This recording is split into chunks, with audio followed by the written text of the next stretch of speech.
If you shop anywhere else, you're paying too much. The managing director of Paragon Trust Company and tax and private client practitioner joins us to bring a common sense approach to money in a world of total insanity. Let's welcome Tony D'Angelo. So before we get to some of the things Tony wants to talk about, I want to just tell Tony that over the weekend, and I forgot to tell you this off the air, Tony, but over the weekend, almost a half a dozen people, it was really weird. They asked me questions about you or sending me message about you and where they could listen to old clips of you. So you have resonated with a number of people, maybe later than you might have wanted. It's always later than you think. Yeah, but no, you guys. It's funny, yeah, because a couple of people hit me on Twitter, said, Tony D talked about something with the governor. Can you send that to me? Blah, blah. It happened like 6 different times over the weekend, so kudos to that. And so, first of all, good morning. How are you? I am fine, and again, proud to be among you guys. All right, so I talked earlier about the incoming president and the outgoing potential president, and how about just we investigate some of the allegations. If we investigate it and we find nothing, that's great. If we investigate it and we find something, we fix it and we move on, and that also is great. Any thoughts on that? Well, something, and this kind of dawned on me as things often do, like lightning bolts from the blue, but why is it? I mean, going back to Bridgeport in the 70s, whenever you have quote-unquote questions of dead people voting, they're always voting Democratic. Always. It's absolutely right. Amazing. And, but that kind of brings us to the economics of victimhood, where now we're all supposed to be, the Rodney King School of Government, can we all get along? Bring it together. Thank you, Michelle Obama, for inferring that I was this evil, awful racist, and, because I might believe somewhat differently than you in a number of things. But where I want to keep it to the green, as I always do, the economic system that we're now being proposed is that there's a lot of money, Lee Elci, invested in this proposed dark winter that we're all supposed to accept.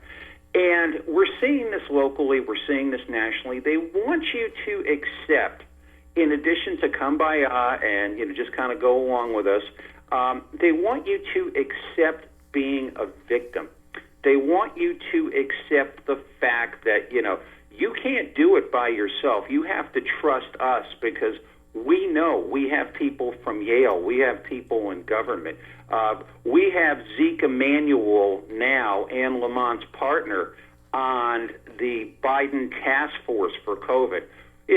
Trust us. We're in the car. We've got this whole thing happening. And basically what this is that it is really a model of Marxism. We hear that term tossed around, especially people denying Marxism, who really don't know Karl Marx from Groucho Marx. And kids, you have to know who Groucho Marx is if you don't look him up.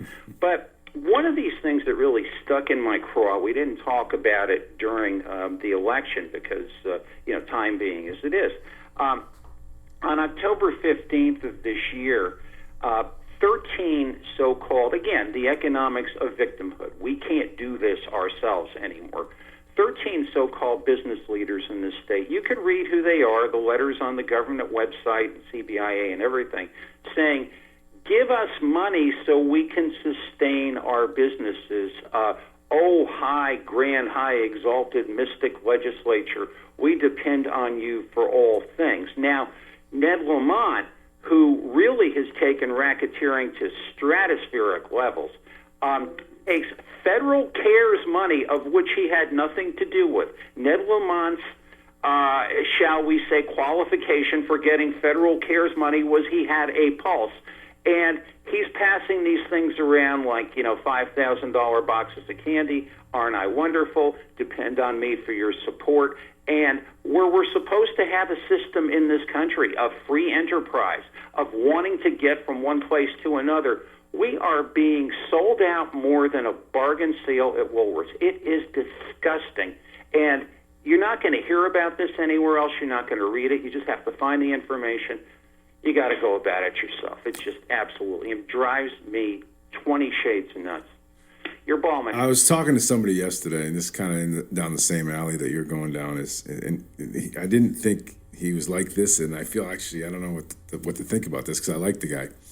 But he, recently lost his job. Surprisingly, because of COVID and things of that nature, he lost his job. So I'm like, okay, well, what are you gonna do? Can I help you get another one? What do you want to look? He's like, with COVID coming back, and what appears to be a Democratic president and Lamont in office, I'm just not going to work.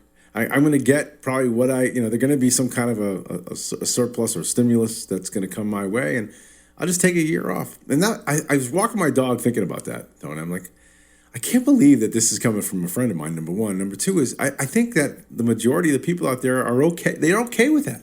They actually think that's a good thing. And we have to be careful not to fall into that trap, man. I mean, if most of the folks thought like him, we'd be finished. Well, yeah, it really is the Stepford Wives in stereo. And I was going back to the manifesto. Yes, folks, there is a manifesto. Look on the Biden website. And where a young lady who's in a similar situation like you, near and dear to my heart, told me, I don't care about illegal immigration. That's quote unquote that's a rich guy's way of trying to control things. I said, hey, wait a minute.